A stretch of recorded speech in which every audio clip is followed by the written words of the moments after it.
Ultimately, the victory sweet. So me put up a fight, we can't take defeat. No way. Me keep holding on, aerodynamic holding on. Stand down, I told the back of you the victory sweet. So me put up a fight, me not take defeat. No way. Me keep holding on, Rastafari keep holding on. Me say, Jaja come shine a light, don't police the youth. God keep me got on, Gideon boot me turn me yet to the sky. Jaja me salute. Hey everybody, welcome back. I hope you had a nice rest. I hope you had some nice breaths and nourished yourself in the ways that you need to. I'm Deborah Eliezer. I'm the Artistic Director of FoolsFURY, and welcome back to Build From Here, the future of ensemble theater. I am so excited to announce these next three folks for our art share. Little postcards from the ensemble world on where we are at, where we have been, and what will the future of ensemble be. We are going to have Ross Beschler, followed by Pratik Motwani, followed by Baba Israel and Grace Galou of Soul Inscribed and collaborators. And these are all folks who would have performed in the Fury Factory this year. We have pivoted and they are bringing you what is happening now. All right, thank you so much for joining us, and stay tuned after this. We've got a great panel coming up, a great workshop. So thanks a lot. Enjoy.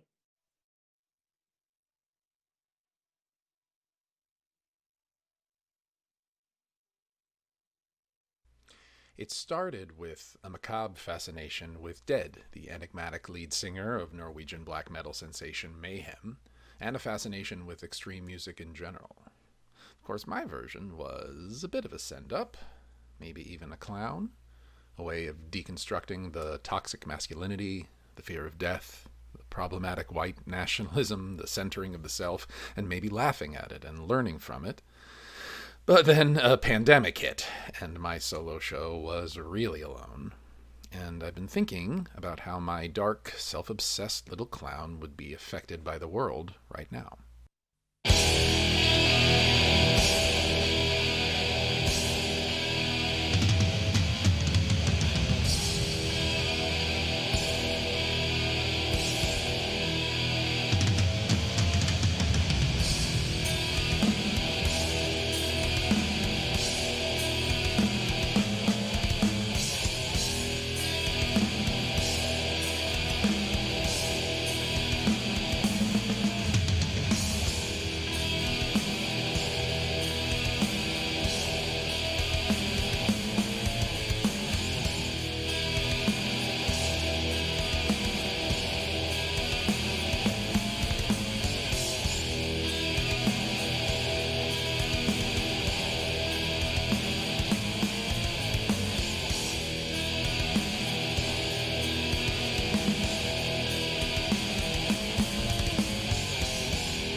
Hi.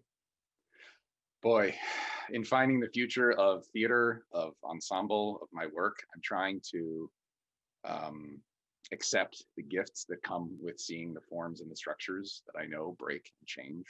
And there's pain in that for me, but there's also opportunity for more dialogue, for more empathy, for more revelation.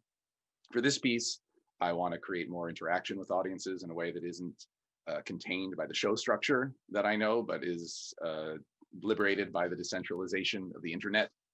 And more broadly, to use that as a practice run to get used to bigger changes, bigger structural changes, political, social, interpersonal, and watch them change and break and hopefully help them get better. So I don't know. I've got some hope for the future. Thank you so very much.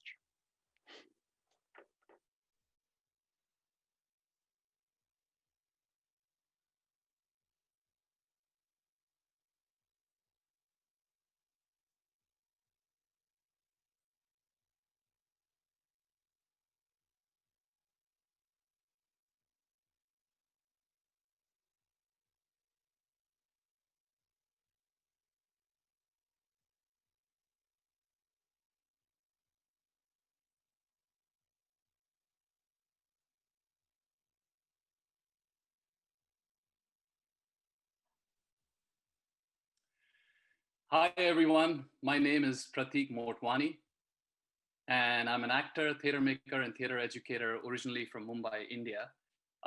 And I specialize in Eastern and Western forms of mask performance and devised physical theater. For my art share today, I have a piece of writing that I would like to share with you all. And it is focused on the theme of the festival and the question, which is, what is the future of ensemble theater? As a physical theater artist that primarily works with other physical theater artists in an ensemble-based devised physical theater model, with the COVID-19 situation, I had to kind of refocus my creative energy and find other outlets to keep me creatively engaged. And one of the ways that I'm trying to do that is through writing.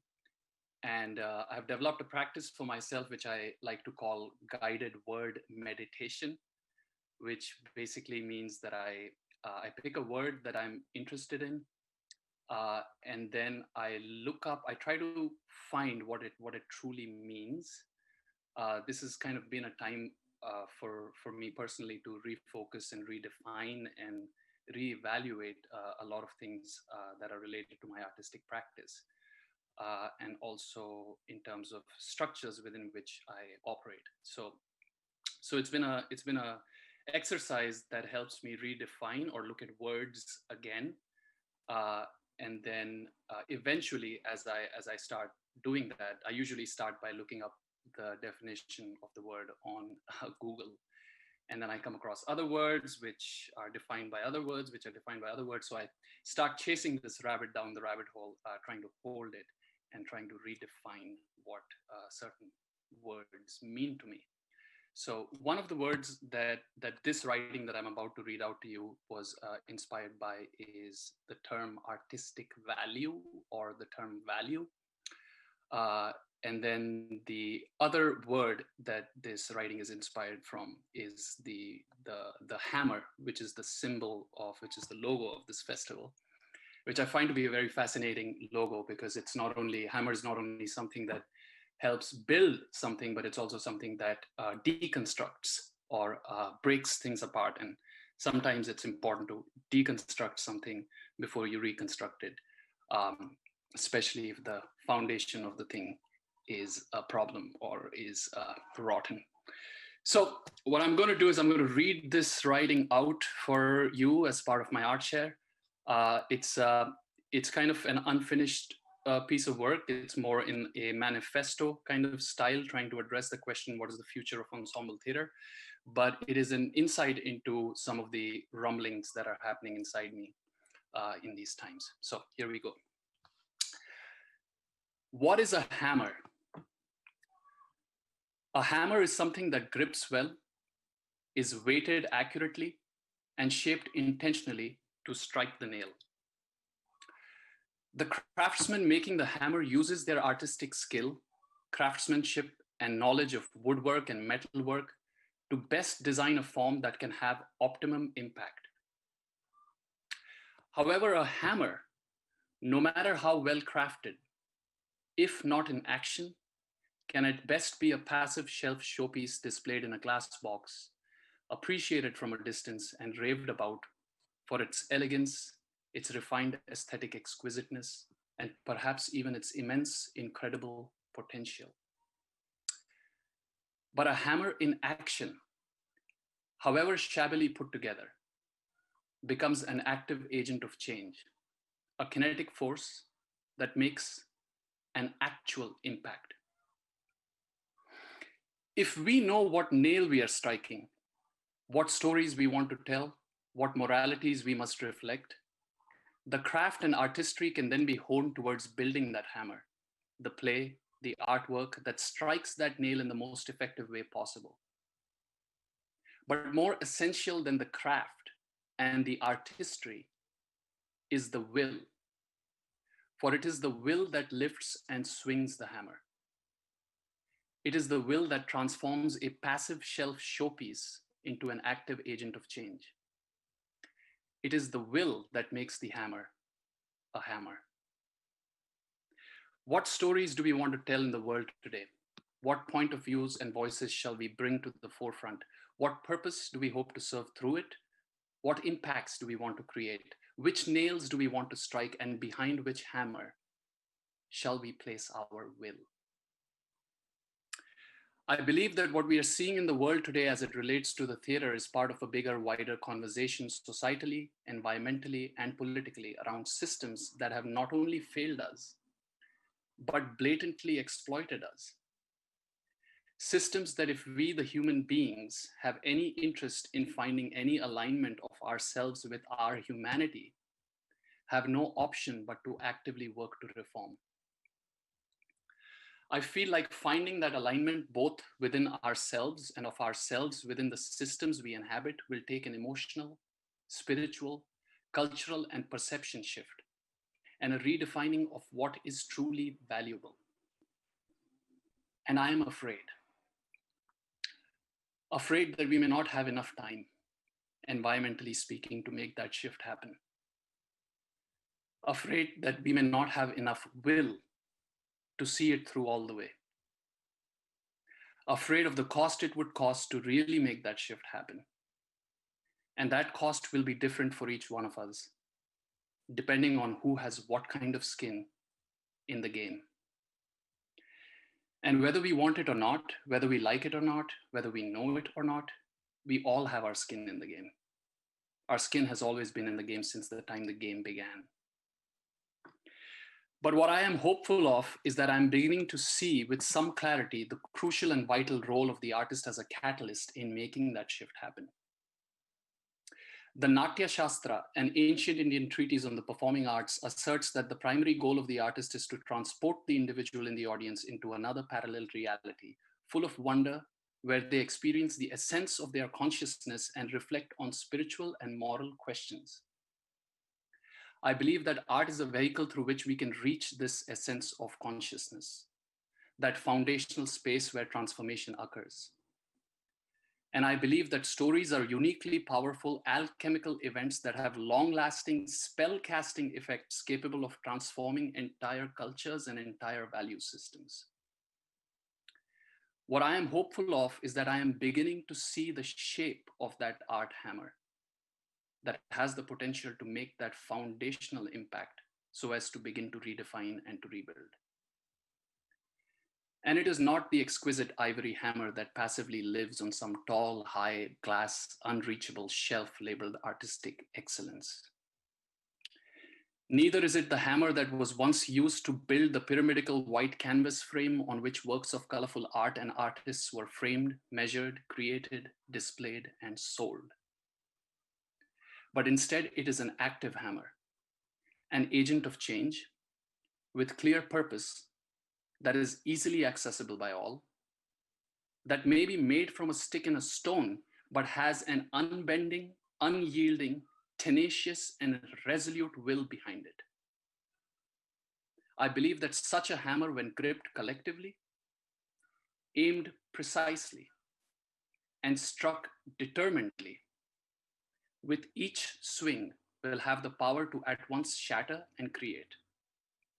Shatter all capitalist, classist, white supremacist constructs that try to commodify art and decenter it from humanities, while simultaneously with the same stroke, create, rebuild, and redefine new perceptions of value. Art value. Art value that does not worship the talent of the individual in isolation, but one that recognizes that talent in relation to the power of the group genius. Art value that is driven not by the idea of singular art ownership, but by the inseparable relationship between artist and community. Art value that doesn't assert the value of our independence, but instead recognizes the gift and beauty of our interdependence. Art value that is not representational, but intrinsic.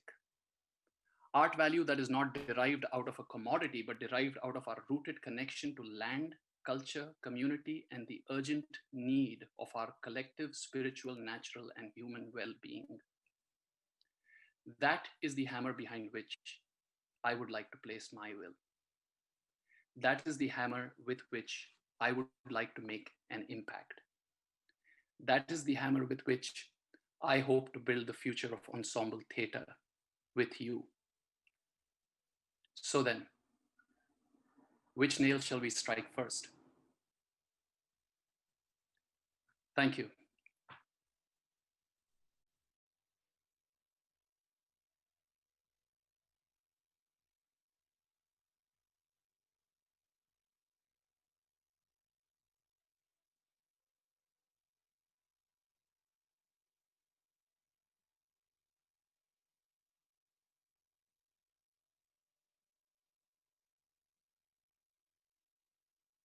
Ms. Baba Israel. I'm the creator and writer of Cannabis, a Theatrical Concert. Hello, this is Grace Galou. I'm lead composer and I am a performer and singer in Cannabis, a Theatrical Concert. And we are going to share a clip of our latest work in progress with you. Here it goes. The story you are about to hear is true. This is Harry J. Anslinger, Commissioner of the Federal Bureau of Narcotics. Marijuana is the most violence-causing drug known to mankind. Smoke a joint, you're likely to kill your brother. Causes Negroes to look at white women in the eyes. Causes Marijuana Negroes to look at white men in the eyes.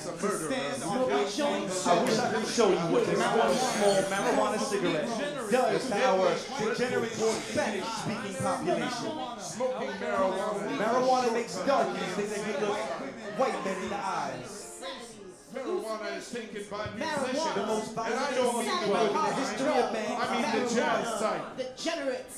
Smoke a joint, you're likely to kill your brother. Shortcut. Negroes will look you in the eye. The dead Marijuana, the burning weed with its roots in hell. In hell. In hell. In hell. In hell. In hell.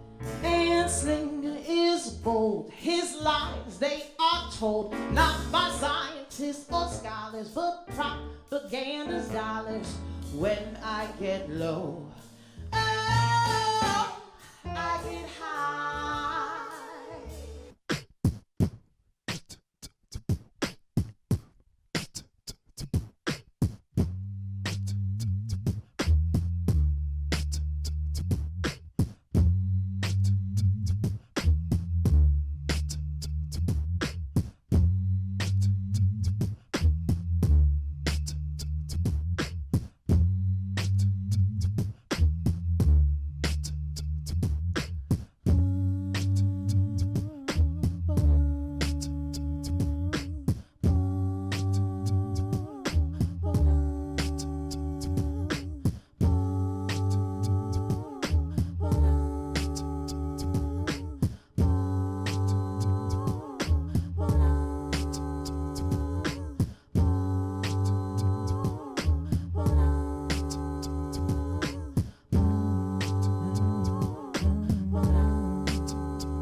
build from here community, thoughts of solidarity and energy. We're in our studio, there's the green screen. Maybe we can make a dream appear. We can follow, try to dispel the despair and the fear. How do we create when we're isolated from our collaborators? Our ensemble makes me want to tremble, but still we have to remember we can get down on Zoom. Maybe one day we'll perform outside. We can get together, create a vibe, and all feel alive. Maybe I don't have the right camera, 720p, but that's okay, cause I'm still communicating whether it's a full HD or not. We have to create on the spot, so we're still exploring with fragments of writing and text. Maybe we'll strike, maybe we'll go out and create as we walk on a hike. Maybe we'll take moments to take a moment so we can start to recite and shine bright. Sometimes I feel fright, where's our country headed?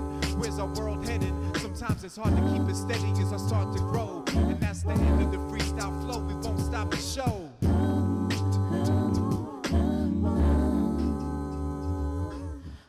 The future of ensemble theater, beatboxers, MCs, playwrights, dramaturgs, directors collaborating in real time, virtual time, transmedia, it's all possible. Senior citizens, community, the voice of the people, grassroots, underground, celebration.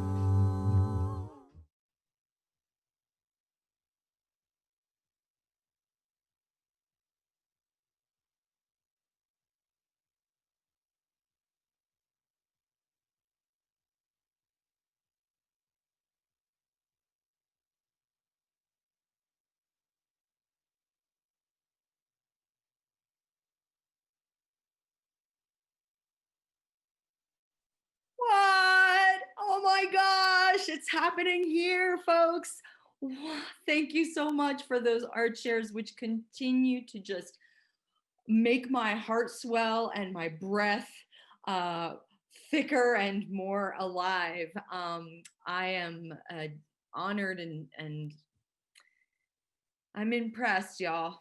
Way to bring it. Pratik, I want to come back to this. I am beginning to see the shape of that art hammer, an active hammer, an agent of change. Oh my gosh. Thank you so much, everyone, for really bringing it. We are the agents of change. We have so much more going on for the last half of the day.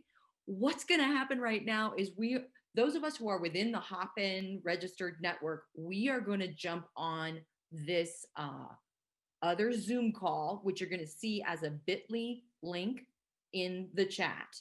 If someone would be so kind to put that in the chat, my amazing team, please put, you're going to hop into the Zoom room where we're going to have a workshop on the new common sense. So that is going to be with Pamela Kapalad and Dialect. So if you saw them in the morning, you know that there's just so much more. And the good news is that it's a participatory, interactive. There's going to be times for small breakout rooms. It's going to be very active, and it's an hour-and-a-half workshop. So please get into that room, the new common sense, using art to bridge the racial wealth divide. Please do that. And then just so you know, folks, there are other ways to interact. You can network. We have a feature in the Hop-In on the left-hand side. If you go down, you'll see. You can choose to one-on-one kind of meet people in a kind of like meeting dating feature, roulette, and see who you get. You can hang out with them for a minute. And also please visit the digital altar, and you can actually interact. You can make your grief and loss, demonstrate that through the community ritual by posting and seeing the media that's already there. Please click on the right-hand side as you get into that room, and it'll take you to the digital altar. Those of you enjoying us on the broadcast, please know that you can also get there through this Padlet link. And if someone would be so kind to put in that Padlet link, I would be so appreciative. Just so you know, our folks in HowlRound world, HowlRound, thank you so much for the work you're doing. Oh my gosh. Our broadcast is going to end here, and we'll pick up again at 2 o'clock. So I want to see you back here at 2 o'clock, everybody, because we're going to have this amazing panel, Producing in Pandemic. And we're going to meet artists who are doing the work right now, despite everything we're up against. So don't miss the art shares at 3 o'clock. And then, of course, our participatory closing. There is so much we are doing. We are the agents of change. Grab your hammer, y'all. It is keeping going. Thanks. See you in the Zoom room for our workshop.